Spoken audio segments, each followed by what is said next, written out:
سنو اپنے اس آقائے امت صلی اللہ علیہ وسلم کی بارگاہ میں، سید الانبیاء، سید المعصومین، سید الاصفیاء، حبیب کبریا صلی اللہ تعالیٰ علیہ وآلہ وصحبہ وبارک وسلم حسنین کریمین کے گھر آئے ہیں، دیکھا بچے بھوکے ہیں۔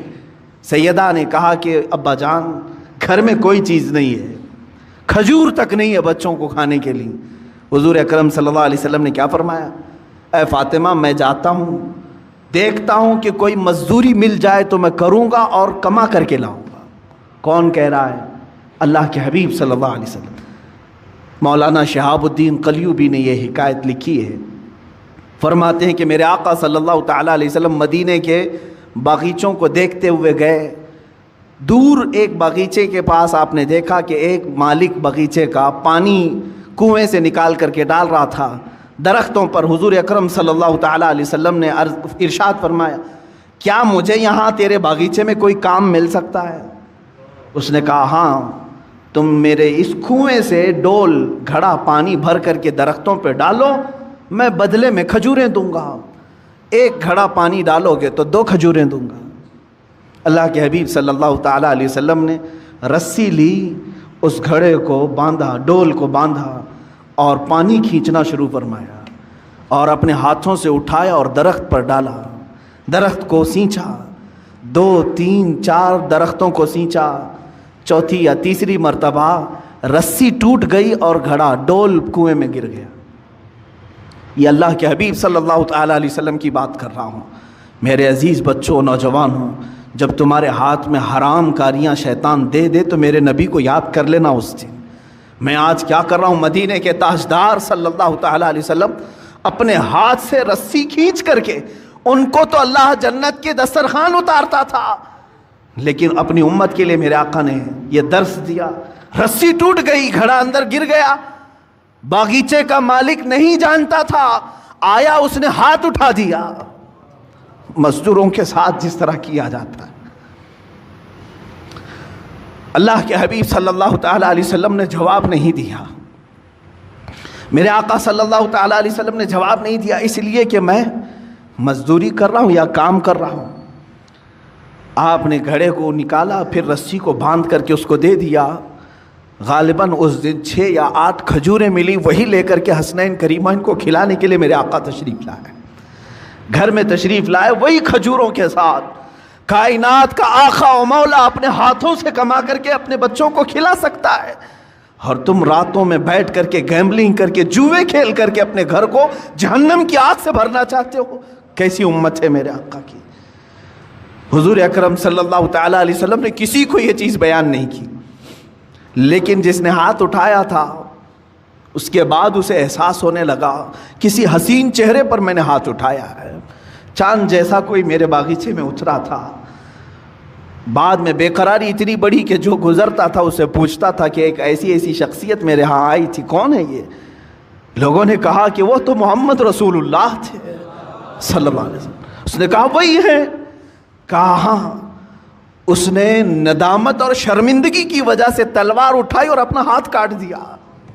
کہا مجھے اس ہاتھ کی ضرورت تھی، میں نے ہاتھ اٹھا دیا۔ اسی حالت میں وہ مسجد نبوی آیا، اللہ کے حبیب صلی اللہ تعالیٰ علیہ وسلم کے پاس شام کے وقت آیا، زار و قطار رونے لگا، مجھ سے گستاخی ہو گئی، میں نہیں جانتا تھا، اور میں نے کبھی یہ نہیں سوچا تھا کہ اللہ کا رسول باغیچے میں میرے آ کر کے ڈول سے پانی سینچے گا، پانی نکال کر کے درختوں پر ڈالے گا۔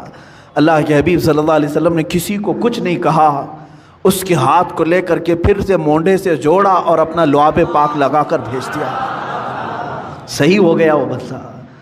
میں نے قلیوبی میں یہ بات پڑھی ہے، صرف اس لیے عرض کرتا ہوں آج بچوں کو، نوجوانوں کو، تم کو شیطان یہ راستہ دکھاتا ہے کہ تم جہنم کی آگ اپنے گھروں میں، اپنے برتنوں میں، اپنے پتیلیوں میں بھر دو حرام رزق سے، اور اللہ کا حبیب صلی اللہ تعالیٰ علیہ وسلم تمہیں یہ درس دیتا ہے، رسول کریم صلی اللہ علیہ وسلم تمہیں یہ راستہ دکھاتے ہیں کہ تمہارا گھر حلال کی برکتوں سے منور ہو جائے، تم کھاؤ نور پیدا ہو، جس کے گھر میں حلال رزق ہوتا ہے اس کو عبادتوں کا ذوق بڑھ جاتا ہے، اس کے سجدوں میں لذت زیادہ ہو جاتی ہے، وہ مسجد سے نکلنے کی خواہش کبھی نہیں کرتا، وہ اللہ کی بارگاہ میں ملاقات کی خواہشیں زیادہ کرنے لگ جاتا ہے۔ حلال جب جسم کے اندر نہ ہو تو پھر اس کے پیٹ میں غلاظتیں ہی زیادہ، افکار و نظریات خراب، پراگندہ اور ہمیشہ حرام کاری کرنے کی خواہشیں پیدا ہونے لگتی ہیں۔ سیم یہی مثال ہے کہ اس پیٹ میں تم غلاظت ڈالو گے، ہاتھوں اور پیروں سے غلیظ کام ہی ہوں گے۔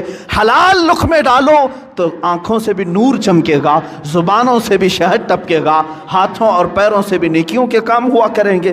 رزق کا بڑا اہم رول ہے اسلامی زندگی میں۔ اگر مسلمان اس کی توجہ نہیں کرتا تو میں سمجھتا ہوں وہ ظاہری مسلمان ہے، باطن میں جہنم کی آگ بھر رہا ہے، باطن میں دوزخ کی آگ بھر رہا ہے۔ سیدنا حبیب اعجمی رحمۃ اللہ تعالیٰ علیہ کے بھی متعلق یہی ہے، وہ سود کا کاروبار کرتے تھے، لیکن ایک دن ان کی بیوی نے دیکھا کہ گھر میں پتیلی رکھے ہیں، گوشت اور سالن چڑھا کر کے گئے، پکنے کے بعد دیکھا تو پوری کی پوری ہانڈی میں خون بھرا ہوا تھا، سود کی رقم تھی۔ بیوی نے کہا کہ یہ جب لوگوں کا سود لیتے ہو تو یہی ہوگا، ہو سکتا ہے اللہ تعالیٰ تمہیں اپنی طرف بلانے کے لیے نشانی دی ہے، ورنہ تو اکثر کو اللہ تعالیٰ نشانی بھی نہیں دیتا کہ ان کے لیے آخرت کا عذاب ہے۔ تمہیں اللہ تعالیٰ ایک موقع دیا ہے۔ اسی دن وہ توبہ کر کے اپنے گھر سے نکل گئے۔ ہاں میں جانتا ہوں جو حرام کاریوں میں ملوث ہیں ان کے لیے اب محنت کرنا مشکل ہو جاتا ہے۔ بڈی کے کاروبار کرنے والے سوچتے ہیں اب تک تو بیٹھ کر کے نواب بن کر کے کھاتا تھا، لیکن اب اگر یہ نہیں کروں گا تو محنت، ہاں تمہاری آزمائش بھی ہوگی۔ حبیب اعجمی فرماتے ہیں 9 دن تک مسجد میں بیٹھتا تھا، کوئی کام مجھے آتا ہی نہیں تھا۔ شام کو بیوی پوچھتی تھی کیا کچھ کما کر کے لائے، کہتا کہ میں ایک اچھے مالک کی ہاں خدمت کر رہا ہوں، وہ کہہ رہا ہے کل دے دوں گا، کل دے دوں گا، کل دے دوں گا۔ کسی کے ہاں خدمت نہیں کرتے تھے، مسجد میں بیٹھ جاتے تھے۔ شرمندگی تھی بیوی کے پاس بولنے کے لیے، بیوی یہی کہتی تھی صبر کر لوں گی، ایک نہ ایک دن تمہارا مالک دے ہی دے گا جس کے ہاں تم مزدوری کر رہے ہو۔ 9 دن ہو گئے، پیر بھاری ہو گئے تھے گھر جانے کے لیے کہ آج بھی بیوی پوچھے گی آج کچھ مزدوری ملی کہ نہیں ملی، کیا بولوں گا؟ لیکن گھر پہنچے تو دیکھا گھر میں روشنی ہے، دسترخوان بچھا ہے، طرح طرح کے کھانے بنے ہوئے ہیں، گھر میں 1 روپیہ نہیں تھا۔ بیوی سے آ کر پوچھا یہ سب کہاں سے آئے؟ کہا تم جس کے ہاں مزدوری کرتے ہو اسی کمپنی کا ایک خادم آیا تھا، سارے کھانے دے کر کے گیا ہے اور کہا اے خاتون اپنے شوہر سے کہہ دینا اس کی خدمت مالک کو بہت پسند ہے۔ مالک نے یہ کہا اور خدمت کرے گا اور مزید نعمتیں دیں گے۔ حبیب اعجمی چیخ پڑتے ہیں، کہتے ہیں میں جس کے ہاں خدمت کر رہا ہوں وہ کوئی نہیں جانتا، میری بیوی بھی نہیں جانتی۔ اسی دن اپنے گھر سے نکل گئے اور فنا فی اللہ کا مقام حاصل کیا۔ حضرت حبیب اعجمی رحمۃ اللہ تعالیٰ علیہ بغداد کے ان مشہور اولیاء کاملین میں شامل ہوئے جن کی بارگاہ میں حضرت فضیل بن عیاض بلکہ سرکار بغداد غوث اعظم عبد القادر جیلانی رضی اللہ تعالیٰ عنہ بھی ادب سے نام لیا کرتے تھے۔ جب تم حرام کو چھوڑو گے اللہ تعالیٰ حلال 1000 دروازے کشادہ بھی کرے گا، کھولے گا تمہارے لیے۔ عزیزان گرامی میں یہی آخری میسج دینا چاہوں گا، جو بھی مجھے سن رہے ہیں، اے نوجوانوں توبہ کرو، سچی توبہ کرو۔ دنیا تمہارے مال سے اور تمہارے پیسوں سے اپنی اینٹیں بنا رہی ہیں اور تمہیں اس کا ذرا برابر بھی شعور نہیں ہے۔ تم ہر جگہ لوٹے جا رہے ہو، ہر جگہ تمہارے اس مال کے ساتھ کھلواڑ ہو رہا ہے۔ چٹ فنڈ کمپنیاں آتی ہیں تمہیں لوٹ کر کے جاتی ہیں، لٹیرے آتے ہیں تمہارے محلوں میں لاکھ کو 2 لاکھ کرنے کے بہانے سب کے پیسے لے کے بھاگ جاتے ہیں۔ کاروبار میں اس طرح کا منافع دینے کی وعدے کرتے ہیں، اتنے بھر دو، اتنے % تم کو ہر مہینے ملتا رہے گا، وہاں پر تم لوٹے جاتے ہو۔ میچ کوئی اور کھیل رہا ہے، پیسے تمہارے جا رہے ہیں، کوئی اور کھیل رہا ہے، پیسے تمہارے جا رہے ہیں۔ یہ سب کیا ہے؟ تمہارے حلال کمائی کو دنیا نگل جانا چاہتی ہے۔ یاد رکھو اللہ رب العزت کی بارگاہ میں ہر چیز کا حساب ہوگا۔ اللہ کی بارگاہ میں دعا ہے مولا ہم سب کو حلال کھلائے اور حلال پر ہی خاتمہ فرمائے۔ مولا ہمارے گھر کے ہر دروازے کو حلال دروازہ بنا، ہمارے ہر لقمے کو حلال لقمہ بنا۔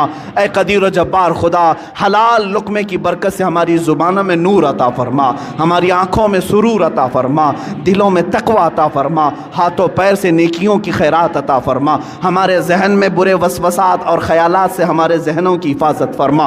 اے کریم خدا، جو بچے بھٹک چکے، بہک چکے اور آج اس طرح کی گیمبلنگ میں، جوئے میں لگے ہیں، اے کائنات کے مولا، ان نوجوان بچوں کو تو راہ راست عطا فرما، صراط مستقیم پر گامزن فرما دے، انہیں حبیب کبریا کی محبت سلیم عطا فرما۔ مولا ہماری دعاؤں کو نالین مصطفیٰ کی برکت سے قبول و مقبول فرما۔